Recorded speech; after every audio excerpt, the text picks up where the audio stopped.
آپ نے حضرت عمر سے فرمایا عمر تیرے زمانے میں ایک شخص آئے گا، اس کا نام ہوگا اویس، اس کا قبیلہ ہوگا مراد، اس کی شاخ ہوگی کرن، اس کا رنگ ہوگا کالا، قد ہوگا درمیانہ، اور ایک سفید نشان اس کے جسم پر ہوگا۔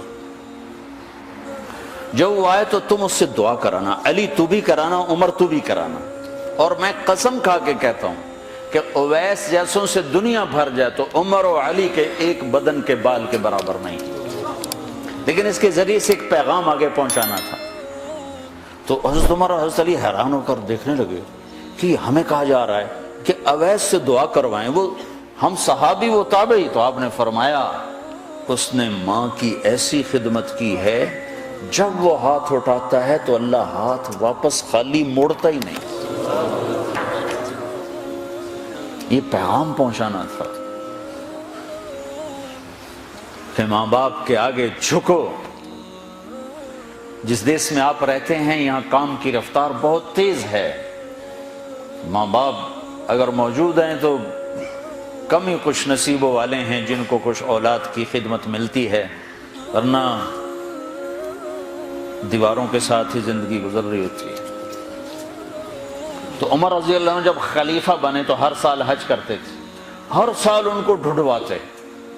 اب مجھے یہ نہیں پتا درمیان کے کوئی سال ہوں گے کہ ایک سال آپ نے حج پر سارے حاجی اکٹھے کر لیے، ایسے اپنے سامنے کا کھڑے ہو جاؤ بھائی، سب کھڑے کر لیے، کہنے لگے بیٹھ جاؤ سارے یمن والے کھڑے رہو، تو سارے بیٹھ گئے، یمنی کھڑے رہے، کہ سارے یمن والے بیٹھ جاؤ، قبیلہ مراد والے کھڑے رہو، تو سارے یمنی بیٹھ گئے، مراد والے کھڑے رہے۔ اس سال میں یمن گیا جماعت میں تو اویس کرنی کے گاؤں گیا، ان کی جگہ پیدا ہوئے، جو ان کا قبیلے کے لوگوں سے ملا، اس علاقے سے گزرا، دیکھا کہ اچھا یہاں وہ ہستی پیدا ہوئی تھی۔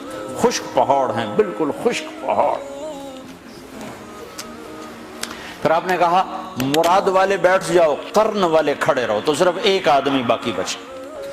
تو آپ نے اس سے پوچھا تم قرنی ہو؟ کہ جی ہاں۔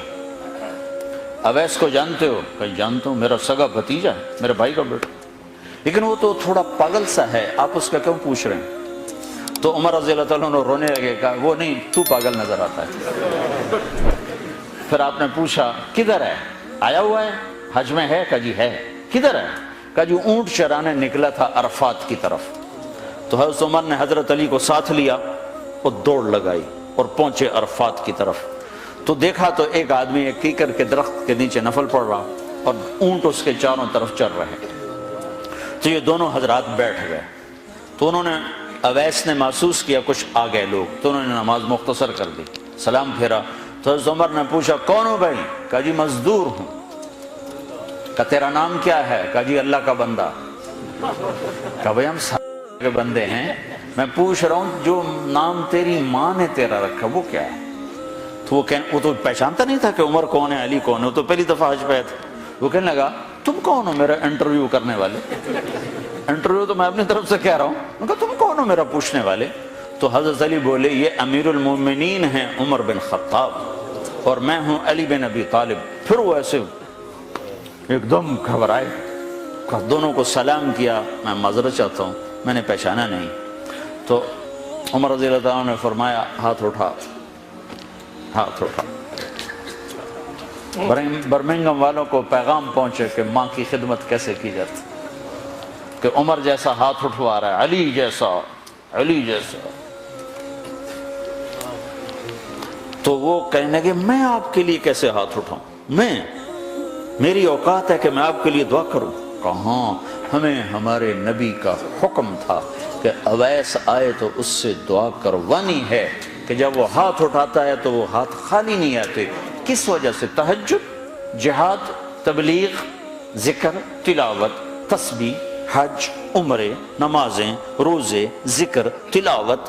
کس وجہ سے؟ نہیں، ان میں سے ایک وجہ بھی نہیں، ماں کی خدمت کی وجہ سے۔ پھر ایک اور جگہ آپ نے فرمایا کہ لوگ جب جنت میں چلیں گے تو اویس بھی چلے گا، جب جنت کے دروازے پر پہنچے گے تو اللہ تعالیٰ فرمائیں گے اویس کو روک لو، باقی کو جانے دو۔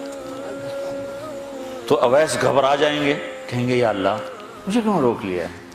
تو اللہ تعالیٰ فرمائیں گے ٹھہر جاؤ، جانے دو ان کو۔ ہاں بھائی، اب یہ سامنے جہنم کے لوگ کھڑے ہوئے ہیں، تو شفاعت کر، تیری تو فعل لاکھوں انسانوں کو جنت میں ڈالو۔